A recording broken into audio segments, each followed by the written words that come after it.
I blanked out frequently on a bus trip, unaware my friends were recording me for laughs, leaving me humiliated and alone. I am a very reserved individual unless I am acquainted with someone. I find it challenging to form new friendships because of this, and my current friends are aware of my difficulties. I have communicated this to them numerous times. I am not an aggressive person at all. I have never harmed anyone and would never do so. I have never been in a fight and always endeavor to resolve conflicts through calm and respectful conversation. Recently, I went out with a couple of friends, one of whom I have known for years, friend A, and with whom I have developed a close bond, and the other being someone I had become friends with about 6 months prior, friend B, and with whom I felt a strong connection. I offered to purchase some drinks to take with us, so I took what I had left and bought a bottle from the store. We decided to go out and experiment with LSD and MDMA before meeting up with some of their other friends with whom I hoped to connect. We met at 7 p.m., consumed some substances, and initially got along quite well until we boarded the bus and met some friends of theirs whom I did not know well. There were around 11 of us in total at this point, and the effects had set in. I was relaxing, but my friends were engaged in conversation with some of the others, which left me with few opportunities to chat. I found myself on my phone, lost in thought, eventually zoning out and blocking out the surrounding noise. At first, I was unaware this was occurring. I couldn't recall the moment it started, but I suddenly felt as though I had awoken without any significant changes, yet intuitively knowing that something was happening, and it would escalate throughout the night. I became aware that 2 members of the group were filming me and sharing it with everyone else. They then decided to shift my seat a few forward. Not thinking much of it, I was oblivious to how often this was happening. From that point onward, they left me somewhat ignored, and I occasionally noticed that they would silence themselves and the music would be turned down. They had realized that if they ignored me completely and quieted down, I would zone out, sitting alone while lost in my thoughts. Each time they did this, they filmed me and circulated the footage. Friend B moved me next to him, and after a few minutes, he shifted as well. He compelled me to shift so that he would have a better angle to record me. This is when I began to catch on.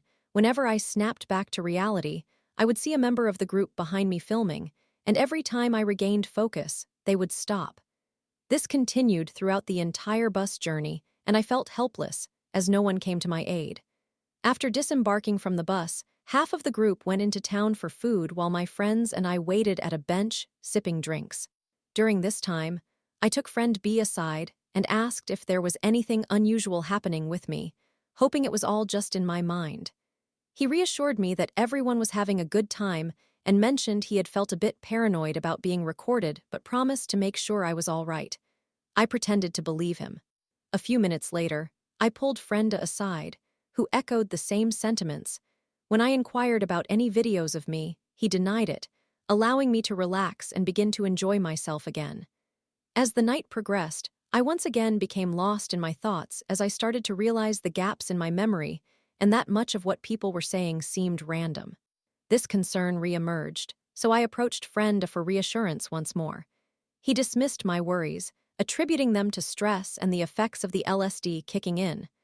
While we were walking through town, they continued to ignore me, further inducing my silence, which meant I began to space out even more. By now, I realized that none of them were going to help me, but I couldn't navigate home alone, so I forced myself to push through. I purchased a vape, and this proved to be beneficial as it gave me something to hold on to, distracting me from my worries. After about an hour, we met up with friend B's girlfriend and decided to find a place to sit down and have some drinks, primarily because the only time anyone engaged with me was to ask for something. We settled in a quieter area, and while checking my belongings, I stumbled upon my sunglasses in my bag. I put them on to make it more difficult for them to taunt me. I began to check my pockets regularly, but nearly every time I did, something would be missing, as they would take my distractions shortly after I retrieved them. If I took out the vape, someone would approach me a few minutes later, acting friendly, and request to use it. They employed the same tactic with the sunglasses, but due to multiple memory lapses experienced throughout the night, I was oblivious and would eventually snap back to reality and take them back or sit there for an extended period, lost in thought until one of them would return something to jolt me awake. At this juncture, I felt hurt and increasingly annoyed, a reaction I believe is entirely reasonable. I retreated into myself, hoping they would cease their antics. I was drained, humiliated, and tired, and none of them offered help. Friend B was the most frequent person to rouse me, as his girlfriend kept urging him to assist me. They eventually decided to return to the vicinity where Friend and I lived, and we boarded the public tram, where we sat together. The tram was fairly crowded, and as a group, we shifted seats 3 times. Nothing about it seemed strange to me, so I followed along. I had my hood up and my sunglasses on, appearing foolish, but it obscured my face, allowing me to feel somewhat secure. By the time we completed our last move, I found myself occupying a single seat while everyone else was seated in pairs around me, leaving me feeling trapped. They would engage with me to make me comfortable and then start ignoring me. This tactic began to falter because I would resort to my phone, attempting to avoid zoning out, but my phone was dying, and they were well aware of this fact. One power bank had depleted, another was being used by Friend A, and the last couldn't be utilized because they possessed my charging cable and persistently claimed not to have it. I was on a distressing trip, my temperature soaring, and I was profusely sweating. They insisted that I remove my glasses, claiming it would help, although I was reluctant. Eventually, due to their conversation, I would give in because, under the influence of alcohol and drugs, they convinced me I looked fine. They subjected me to this treatment on the busy tram in front of acquaintances from my neighborhood, where my extensive family resides. This trend persisted throughout the remainder of the journey, and I would awaken without my glasses. Upon placing them back on, I would glance around, only to see them laughing at me. The sole individual who refrained from laughing was Friend B's girlfriend, who remained seated with him directly behind me. Every time I looked over, she regarded me with pity. She was the only one who seemed to genuinely care. After we got off, we congregated around a few more benches where I strategically placed my belongings away from everyone else to minimize the risk of them taking my possessions. I leaned against the wall for stability, which proved effective momentarily, but they continued to pressure me to take off my glasses. Around 2 a.m., I confronted them, and they flatly denied my claims, which angered me, as I was certain they had engaged in these acts. Our conversation devolved into a back-and-forth discussion, 7 against 1. I recognized that each of them was participating, yet they continued to deny it, trying to convince me that it was not occurring.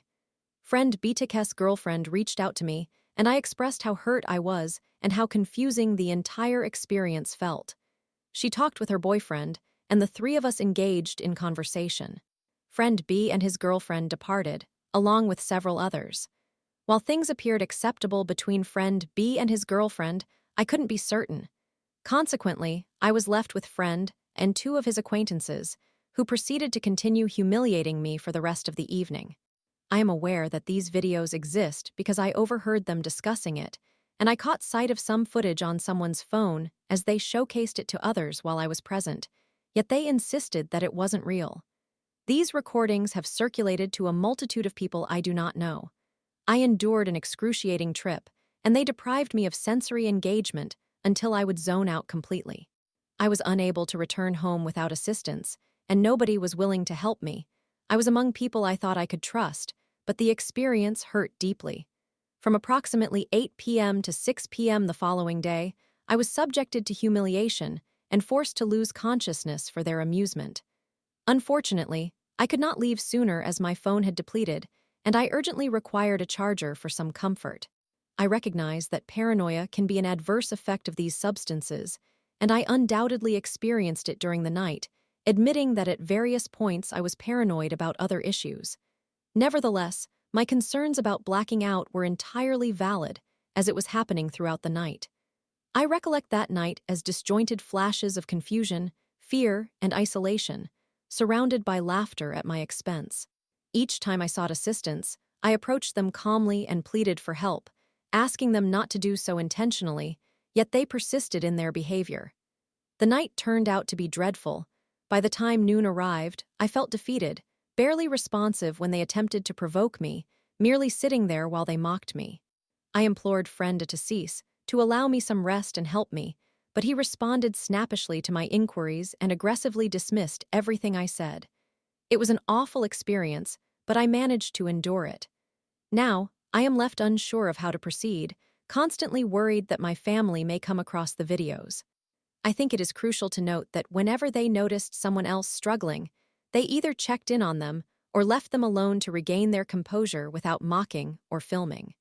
I understand that this may be challenging to believe, but I am being entirely truthful, and I am in desperate need of someone to talk to, because I was ridiculed and abandoned to cope with the aftermath alone while they paraded me around, putting me on display.